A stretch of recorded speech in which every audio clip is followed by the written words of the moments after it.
Do you know how happy, how balanced the world would be if young people and old people have a chance to communicate? Oh my gosh, this is actually what I'm gonna do. Yes, I have tears in my eyes. Yes, what did she say? The Ethiopian billionaire? She's like, I need a gap. It's like, and then I fill it in. There's a problem, I fill it in. She's right. It's like without a problem, you're not gonna grow. So to me, teenager suicidal in general, is very scary to me. Taking one's life, that is a very big deal to me, and I want to contribute the rest of my world to truly help people, because it's all about igniting that passion that they have. It's in there. It's all about opening it, and until that connectedness, that link to our passion is connected, we will never feel fulfillment, we will never feel enough, we will never feel happy, like true happiness that comes from just simply existing. It doesn't mean you don't, you have to have a job that you love. You can hate the job, but when you understand that you have to move from a loving place, you understand that the job that you hate is also helping you. So like you start to balance it. And anyways, the IR is that the song just like actually it said that the blur line again. It just started, and then the first seconds, the song is young man goes out to the sea to find diamonds, and then old man sails his boat to the shore so he can rest in his twisted ankles. And then like within that gap, within that second, is like I realized, or I remember like my dream. I think this was from, was it compassion class or schizophrenia? I don't know which one it was that I learned about a lot in depth about suicidal. And the eldest people kill themselves because they're losing, their friends, all they know left to right, like they are, especially those without a family member that are only living in a living assistant place. Oh my gosh, by the way, this reminds me I have to do a voluntary work. But anyways, if young children become best friends with older people, there's so much that they can learn, and then the old people will go out happy without feeling depressed. And then the old people, and the young people, is like a 16-year-old sitting there listening to someone in their 50s telling her about their life. 50s not even old, right? But like a college student having a good friend that is in his 60s and 70s, or like college students or high school students or middle school students that can go and spend time in these places where like what is it, older people that don't mind spending time with children, even children, because older people love children. So why not let the fucking 80-year-old that has nothing to do play with your child. It's like a reciprocation of positive energy. They're happy that they're being visited, someone cares about them. Do you know how sad it is to be alone and all you know is like the nurses and the doctors that take care of you, and you have all your family members gone? And I don't know, for example, if I didn't get married, let's say, I would continue out to live like this, and here comes 80. What you need to understand is like all the people that were in my life are also getting old, so they're gonna be living their life. They're not gonna think about me. They're not gonna have the time or the resource or even the energy to come and visit me as an 80-year-old. You know what I mean? So it's like they might have their grandchildren or children's children taking care of them,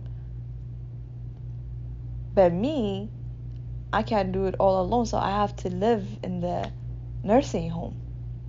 So all that I know is like literally that. It's like the world becomes in the review mirror, right? Is it review mirror, rear mirror, and it's very sad. Everything the world you once lived in, it's like you have to leave it before you even die. And to me, that's I don't know, it makes me very sensitive. So how do I create? I can create by raising an awareness of the friendship of a man and woman, and the friendship between older people and young people. And young people being smart, and older people by being wise and genuine and giving the advice. Even though we're working at the same warehouse and I'm 74 years old and you're 30 years old, there's so much that I can learn from you. Right? And as a 74-year-old, there's so much that you can learn from me that can bring you peace. Right? You just, all right, in your generation, you have this technology, so of course you're going to know more. So making peace that the younger people know more than you so you can learn from them. Like if children can teach older people in social media, for example, and like I can create an event for older people day. Why is it Valentine's Day? It doesn't even matter. Right? Like just like Mother's Day, Father's Day, Older People Day, and whoever that's elder, like should be recognized. Happy Elder Day, like in a grocery store, like as like the same way we say Happy New Year. Right? Like creating connectedness in one another is what we were meant to be, but we have become family focused. So when you become family focused, it's too stressful. When you are community focused, it's more relaxing. When you're only focusing on your family, your children going to the school, getting this, they getting that, you become selfish. You're not serving. Right? You're only raising your family, and that family is only gonna raise their family. Right? That's how the world has been so far. Like no longer my neighbor, no longer. Right? It's fucking sad. Like even in America, people used to introduce themselves to new neighbors and things like that, and nowadays we don't even care who moves in, who moves out. You could live next to each other for like years and you don't even know each other. Like you don't even know who your neighbors are. And that is also the same way in Ethiopia now.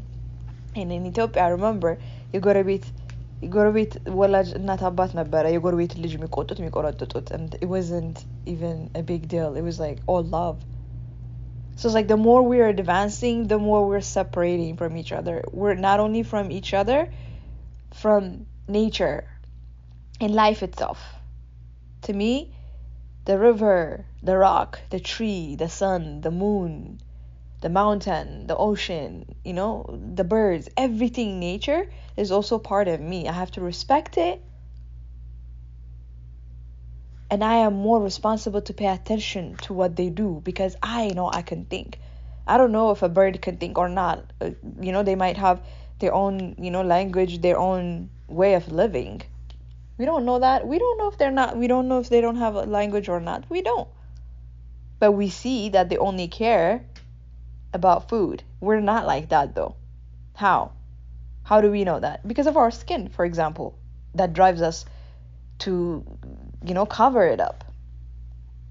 It's not only about food for us. Whether it's true or not, man is created by the image of God, right? It's like,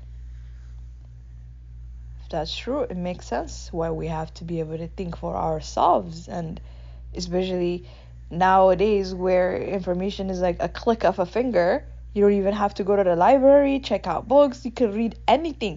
And you don't even have to read. You can literally listen to the audio. Do you see how easy this intelligent power is making for us to access information? Soon, there's not even going to be a difference in the world because the internet is going to make every country equal. Whatever you create, that's it. Right? Like the third world right now, they're like, they don't have access connection to us, but trust me, a little bit later they're going to start creating, they're going to start selling. So we're going to start ordering things. We're already doing it, right, via Amazon, right? We're going to like exchange things from all over the world. That's how I'm going to be rich. I know my books are going to be serving a lot of people, and this is what I do. Because I have to first love me, my time, my life in this world, in this lifetime.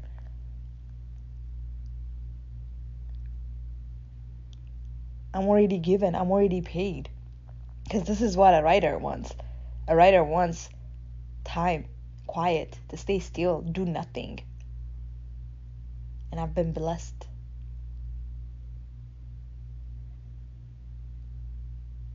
So she's right, phase 2. Right? Don't worry about the book not being published. Don't worry about it. It will be published. You wrote it for a reason. You didn't sit and think about it. You were inspired. So where does inspiration comes from? Where does these nudges come from? Where do ideas come from? Right? So it's like you gotta respect what you love and what comes to you repeatedly. I talk about this on my first book as well. Right? How dare you not respect it? And it's not it's not just for me. Like this book right here, it's not just for me. Everything I write, it's for the greater cause. Which starts for me, of course.